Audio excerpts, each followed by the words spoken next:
Evangelho de Jesus Cristo, narrado por Mateus, capítulo 14, versículos 22 a 36.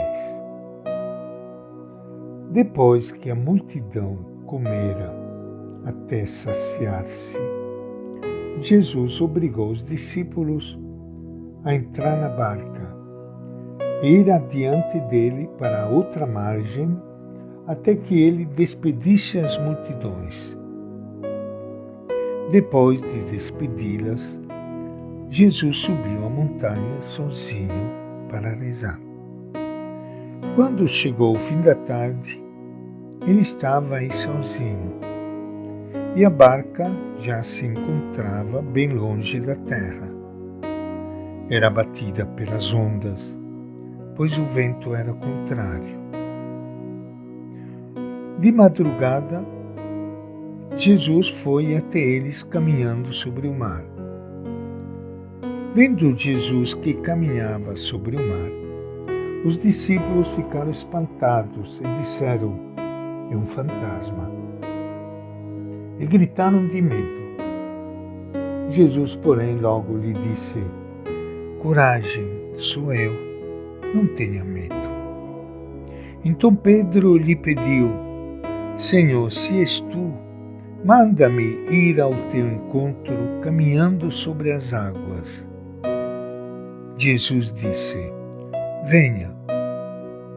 Descendo da barca, Pedro caminhou sobre as águas e foi ao encontro de Jesus. Mas, sentindo o vento forte, ficou com medo e, começando a afundar, gritou: "Senhor, salva-me." Imediatamente Jesus estendeu a mão e o segurou. E lhe disse: "Homem fraco na fé, por que você duvidou?" Assim que eles subiram à barca, o vento se acalmou. Os que estavam na barca se ajoelharam diante de Jesus, dizendo: "Tu és verdadeiramente o Filho de Deus." Tendo passado para a outra margem, chegaram a Genezaré. Quando os habitantes desse lugar reconheceram Jesus, espalharam a notícia por toda a região e levaram a Jesus todos os doentes, pedindo-lhe que os deixasse tocar ao menos na barra de seu manto. E todos os que tocaram nele ficaram curados. Esta é a palavra do Evangelho de Mateus. Minha saudação e meu abraço para todos vocês, meus irmãos e irmãs queridas, que estão participando hoje do nosso encontro com o Evangelho de Jesus. Aqui nós fazemos a experiência da vida junto com Ele, e encontrando na palavra e no ensinamento de Jesus uma luz que ilumina o nosso caminho e uma força que nos vem pela ação do Espírito Santo, que não deixa ninguém afundar pelas tempestades da vida.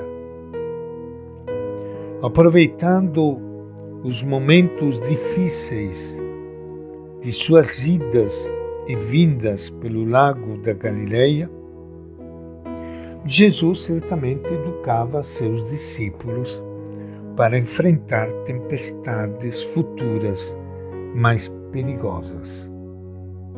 Mateus recria aqui um desses episódios para ajudar as comunidades cristãs a libertar-se de seus medos e de sua pouca fé.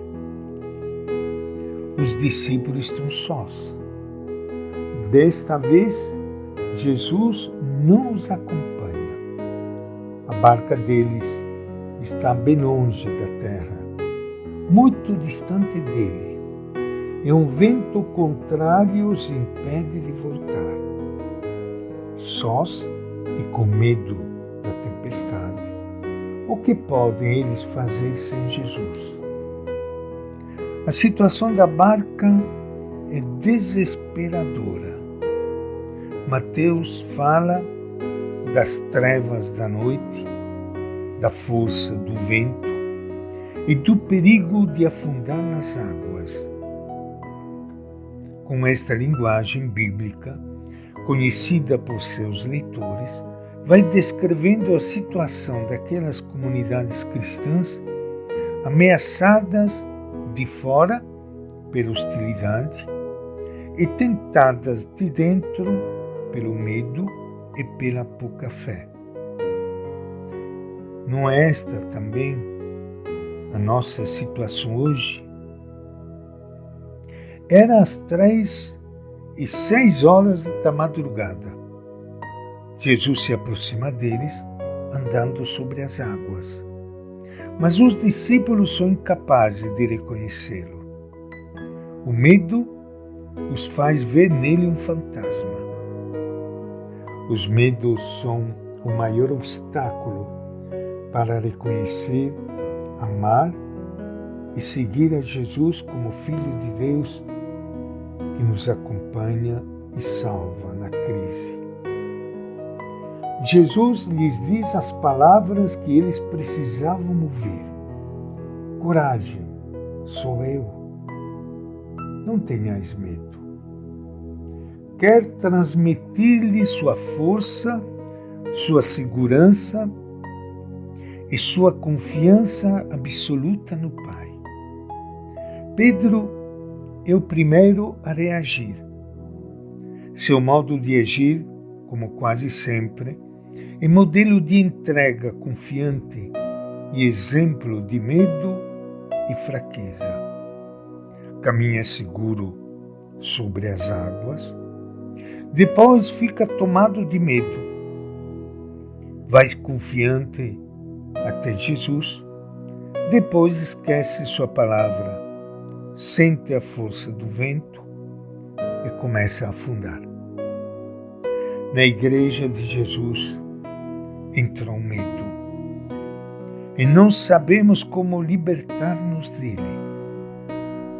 Temos medo do desprestígio, da perda de poder e de sermos rejeitados pela sociedade. Temos medo um dos outros. A hierarquia endurece sua linguagem, os teólogos perdem liberdade, os pastores preferem não correr riscos, os fiéis olham o futuro com temor. No fundo desses medos, existe quase sempre medo de Jesus, pouca fé nele, resistência a seguir seus passos. Ele mesmo nos ajuda a descobri-lo quando ele diz: que pouca fé, por que duvidais tanto? E esta é a nossa reflexão de hoje do Evangelho de Mateus.